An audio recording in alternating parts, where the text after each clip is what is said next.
चलो यहाँ देखो फर्स्ट नंबर का क्वेश्चन आ रहा है कि छोटा आ रहा है इसमें? हाँ अच्छा नीचे आएगा है ना? नहीं नहीं थोड़ा नीचे लिख देगा।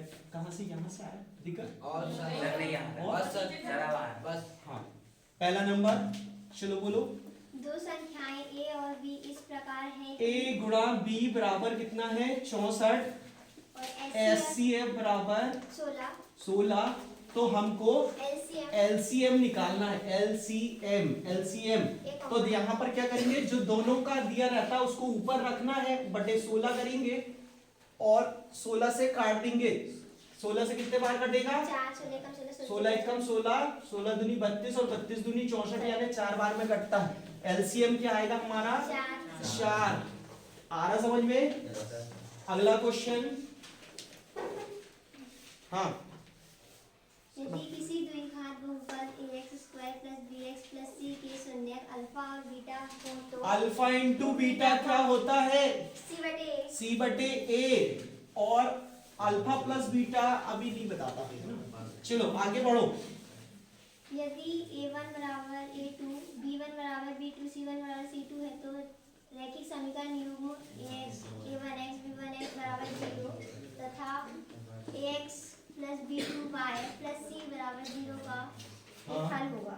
अनंत हल होंगे। तो यहाँ पर देखो ये कंडीशन किसकी है भाई? अनंततः अनेक हल। आगे बढ़ेंगे। श्रेणी 6, 12, 18 का कौन सा पद 54 है? 6, 12, 18 का कौन सा पद 54 है? तो हमारे पास में देखो यहाँ पर 6 का पहाड़ा चल रहा है, 6 का डिफरेंस चल रहा है। ये तरीका भी बताए थे कि कितने बार में यहाँ 54 पे पहुंचेंगे तो 6 9 के 54 सबसे 9वां पद आ जाएगा। 9वां पद ठीक है। दूसरा तरीका नहीं तो कौन सा होता है? an बराबर a + n - 1 इंटू डी का, पर वो लंबा तरीका है तो पहाड़ा पढ़ के ऑब्जेक्टिव को पहाड़े से कर देना है। ठीक है अगला क्वेश्चन ABC में AB = 6 करनी थी। ABC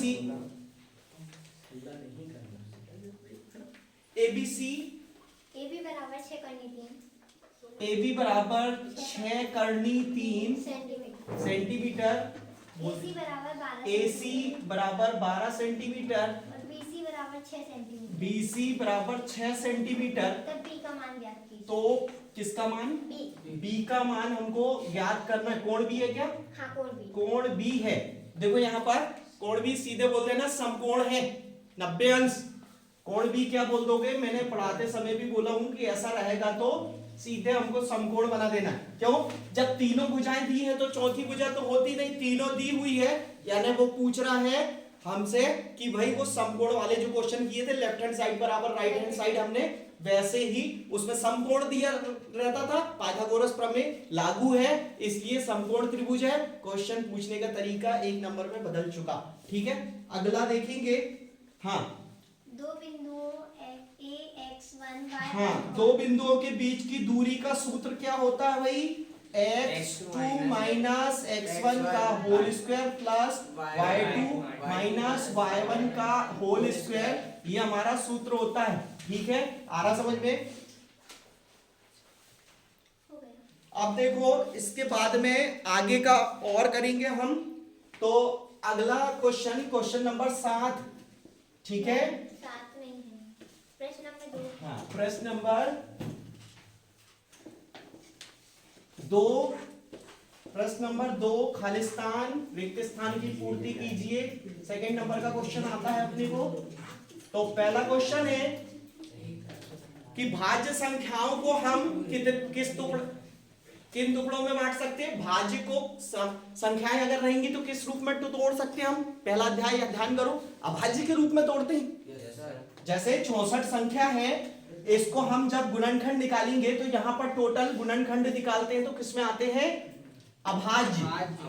तो प्रश्न नंबर फर्स्ट है, बोलो। प्रत्येक प्रत्येक भाज्य संख्या को ब्लैंक प्रत्येक भाज्य संख्या को, हाँ, ब्लैंक संख्याओं के गुणनफल के रूप में व्यक्त किया जा सकता है। ब्लैंक के खाली स्थान को वहाँ अभाज्य आ जाएगा। सही है ना? अच्छा, प्रत्येक ब्लैंक भाज्य बोलना संख्या- था, प्रत्येक ब्लैंक सर, संख्या। वहाँ पे प्रत्येक भाज्य संख्या को, यहाँ पे ब्लैंक है। चलो, प्रत्येक भाज्य संख्या को, ब्लैंक हाँ, संख्याओं के गुणनफल संख्याओं के गुणनफल के रूप में, व्यक्त किया जा सकता है। के रूप में व्यक्त किया जा सकता है। किया जा सकता है। ठीक है, तो यहाँ कौन सी भाज्य संख्या को अभाज्य में तोड़ते हैं हम। ठीक है, ये हमारा आंसर रहेगा। अगला क्वेश्चन, द्विघात समीकरण के विविध कर का सूत्र। विविध कर का सूत्र क्या होता है? द्विघात के विविध कर का सूत्र, द्विघात और कर, विविध कर, इसको डी से प्रदर्शित करते हैं। डी बराबर बी स्क्वायर माइनस 4ac। हाँ, श्रीधराचार्य सूत्र में जो बीच में करने के अंदर संख्या आती है वो डी की वैल्यू होती है, उसको विविध कर कहते हैं। तीसरा नंबर, यदि समांतर श्रेणी का n वां पद 3 + 2n, यदि एपी का n वां पद कितना दिया होगा? समांतर श्रेणी का n वां पद 3 + 2n है, तो इसका प्रथम पद कितना होगा? इसका प्रथम पद यानी n की वैल्यू क्या रख देंगे? 1 पहला। आ रहा समझ में? तो 2 1 कम 2 और 2 और 3 5, तो आंसर आएगा हमारा 5। इस तरीके से ऑब्जेक्टिव किए जाते हैं। ठीक है, नंबर 4, दो समान कोणिक, दूसरा पद बोलता तो 2 रख के 2 दूनी 4, 4 और 3 7 आ जाता। तीसरा पद बोलता है तो 3 दूनी 6, 6 और 2 6 और 3 9 हो जाता।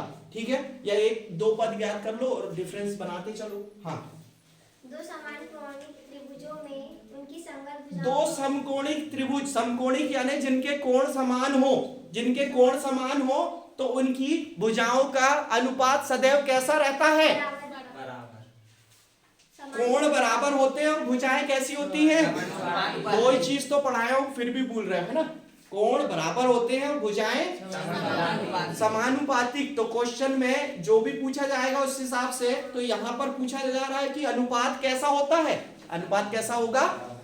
समान होगा या बराबर होगा, है ना? ठीक है, उसमें अनुपात बोल दिया है, अपने को सम बोलना है या बराबर बोलना है ना? ठीक है, यहाँ क्वेश्चन पूछता है तो लैंग्वेज बदल जाती है यहाँ पर। ठीक है, क्वेश्चन दूसरे तरीके से पूछता, समानुपाती लिखते, पर अनुपात पहले ही दे दिया है प्रश्न में, तो हम क्या बोलेंगे? सिर्फ समान या बराबर जोड़ देंगे। तो यहाँ पर देखो, दो समकोणिक, समान कोणिक, समकोणिक भी बोल सकते हैं, समान कोणिक त्रिभुजों में उनकी संगत भुजाओं का अनुपात, भुजाओं का अनुपात, भुजाओं का अनुपात शब्द आ गया है, तो यहाँ पर सदैव कैसा होगा? समान या बराबर, समान या बराबर होगा। ठीक है, आ रहा समझ में?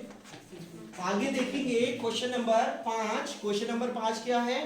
3 मीटर 3 मीटर ऊंची मीनार की, हाँ, मैंने बताया था अगर मीनार की ऊंचाई उसकी छाया के बराबर हो जाए, 45 अंश, पेड़ की ऊंचाई उसके छाया के बराबर हो जाए, दोनों जब ये और ये बराबर हो जाते हैं, ये और ये दोनों बराबर हो जाएं, यहाँ का जो कोण है कितने डिग्री का बन जाता है? 45। और गोला फेंकने वाला अगर गोला फेंकता है तो कितने डिग्री से फेंकता है? जब सबसे दूर जाता है बताए थे 45 डिग्री के। ठीक है, तो ये 45 डिग्री पीछा नहीं छोड़ेगी। 11th में भी अगर अपन साइंस लेते हैं तो ये क्वेश्चन बन के आता है। तो 3 सेंटीमीटर ऊंचा है, ऊंची मीनार ऊंचा है और 3 सेंटीमीटर की छाया बनाता है।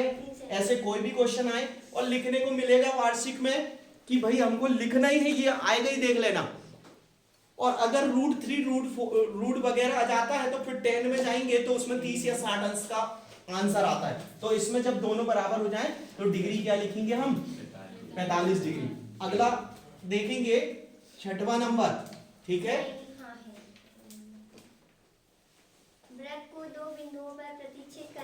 वृत्त को दो बिंदुओं पे प्रतिच्छेद करने वाली रेखा को क्या कहते हैं? छेदक रेखा कहते हैं। इसको क्या बोलेंगे?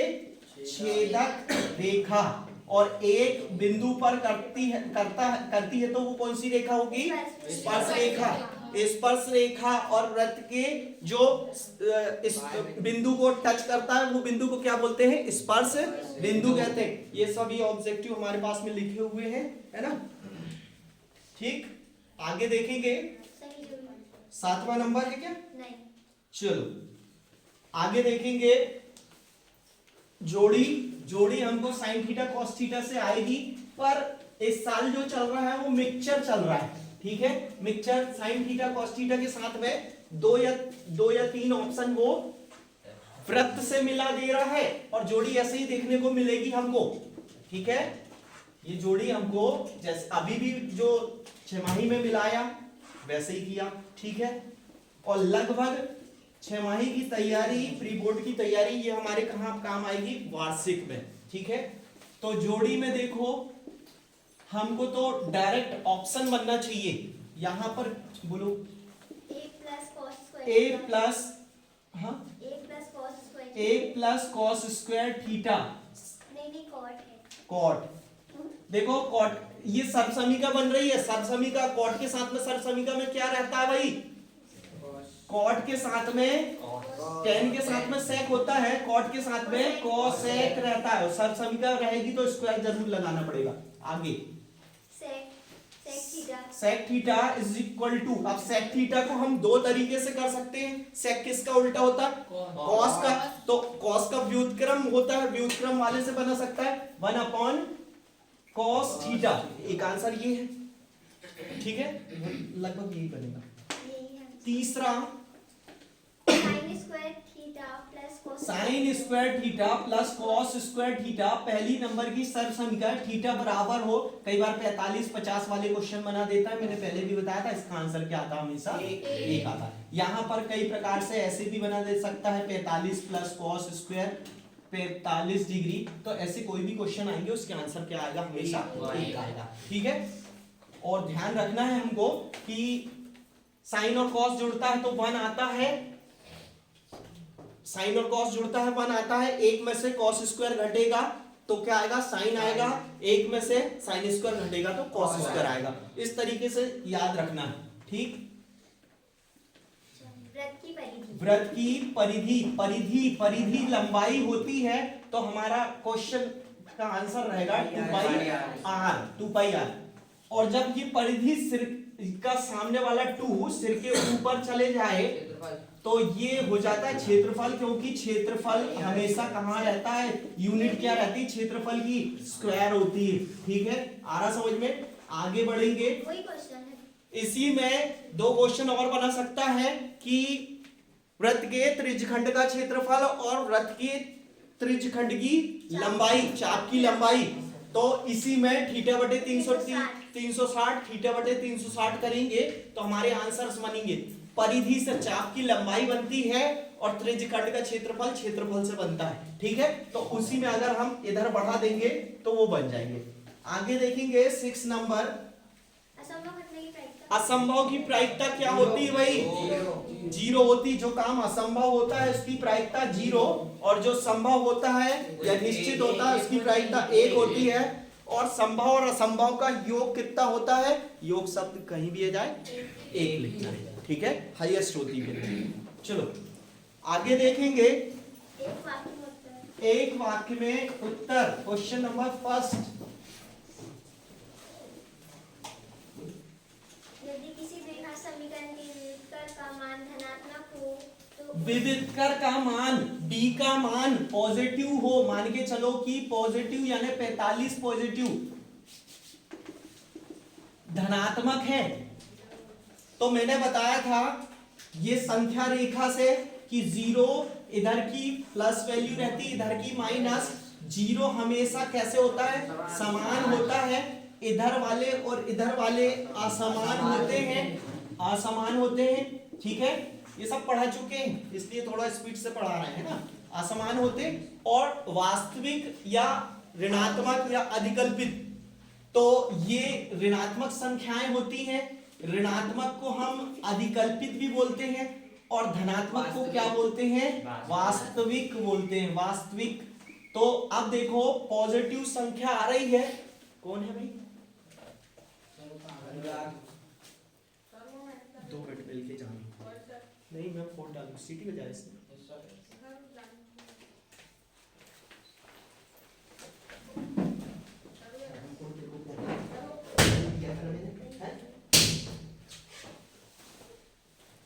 पहले ही जब बोल दिया तो डिस्टर्ब करेगा तू कि यहाँ पर मास्टर आए नहीं। जब ऐसे समय में बिल्कुल मैं यहाँ वास्तविक, तो हमारे पास में पॉजिटिव वैल्यू है, तो मूल कैसे होंगे? वास्तविक और असमान होंगे। ठीक है, भिन्न भिन्न भी लिख सकते हैं, दोनों आंसर सही होते हैं। भिन्न भिन्न का मतलब असमान होता है। ठीक है, आगे देखेंगे हम क्वेश्चन नंबर, ये पहले नंबर का क्वेश्चन। तो अगर डी का मान या विविक्तर का मान पॉजिटिव है तो क्या हो जाएगा हमारा आंसर? ये अगर पॉजिटिव है तो क्या होता है इसका आंसर? मूल कैसे होते हैं? असमान। मूल असमान और वास्तविक होते हैं। ठीक है, और भी इसकी 2 कंडीशनें हैं, और भी आगे रहती है, पर अपने को कम से कम 10th में 3 कंडीशन याद रखना। माइनस रहेगा तो मूल असमान और ऋणात्मक या अधिकल्पित, और अगर डी की वैल्यू 0 होगी तो मूल समान और वास्तविक। अगला क्वेश्चन है, क्या सभी वर्ग समरूप होते हैं? सभी वर्ग वृत्त और समबाहु त्रिभुज, ये पहले ही आईएमपी पढ़ चुके, ये हमेशा क्या होते हैं? समरूप होते हैं। ये 3 चीजें बस समरूप रहेगी, और ये 1 नंबर वार्षिक में अपने को देके जाएगी। आ रहा समझ में? ये पहले पढ़ चुके हैं बहुत बार हमने। 6.1 का क्वेश्चन नंबर, तीसरा नंबर का क्वेश्चन है ना, तीसरा या दूसरा, 2 क्वेश्चन रेगुलर है खालिस्तान में। अगला क्वेश्चन, वृत्त की स्पर्श रेखा वृत्त को कितने बिंदुओं पर वृत्त की स्पर्श करती है? स्पर्श रेखा वृत्त को कितने बिंदुओं पर करेगी? स्पर्श यानी कि स्पर्श करके जाएगी। कितने बिंदु? 2।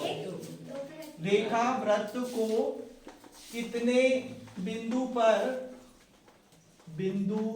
पर स्पर्श करेगी? कितने बिंदु दिख रहे हैं यहाँ पर?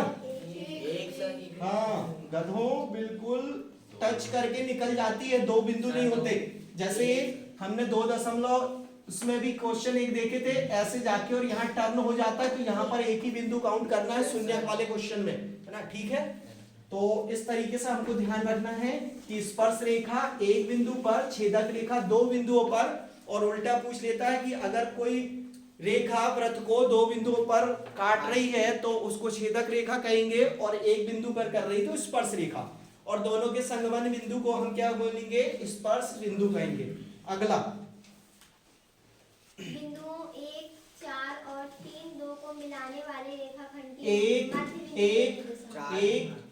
4 3, 2 और 3, 2, यही है। हाँ। इसके मध्य बिंदु के निर्देशांक, तो देखो मध्य बिंदु के निर्देशांक पिछले बार हमको त्रिभुज के केंद्रक के निर्देशांक पूछ लिया था, उसने 3 दिए थे।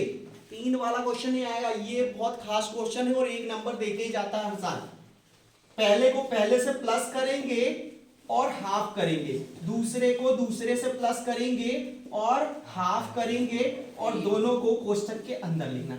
कितना हो गया? 4/2, यहाँ पर 6/2, 6/2 से 3 बना, यहाँ पर कितना बनेगा? 2, तो उसके मध्य बिंदु के निर्देशांक क्या हो जाएंगे? 2 और 3 हो जाएंगे। ये हमारा आंसर होगा। ठीक है,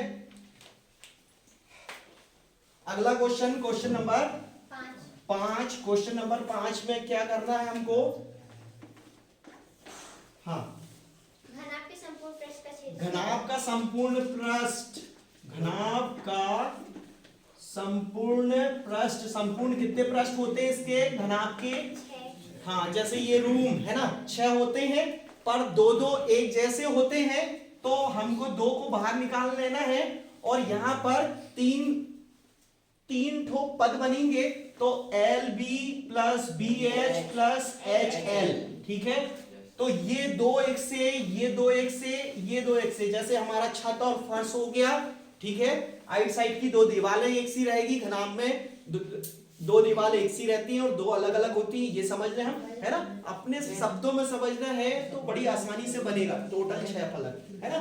और यहीं पर अगर हम घन की बात करें तो ये तीनों एक से हो जाते हैं तो 3 जुड़ जाता है, तो 3 LB हो जाएगा और 3 दूनी 6, तो 6 और सभी एक से आ रहे हैं, ये एक से होते हैं, तो 6a² इसका संपूर्ण पृष्ठ हो जाता है, किसका, घन का, है ना। घन में क्योंकि सभी फलक कैसे होते हैं, बराबर होते हैं। अगला क्वेश्चन 2 4 8 7 5 2 4 8 8 7 5 4 4 9 9 6 6 7 1 7 7 1 7 का बहुलक क्या? ये हमने क्वेश्चन, मैंने बोला था 1 लाइन क्वेश्चन बहुलक में पूछता है। उदाहरण में क्वेश्चन एक था, उसको बना के जो सबसे ज्यादा बार आता है, जिसकी आवृत्ति सबसे अधिक होती है, वो होता है इसका बहुलक।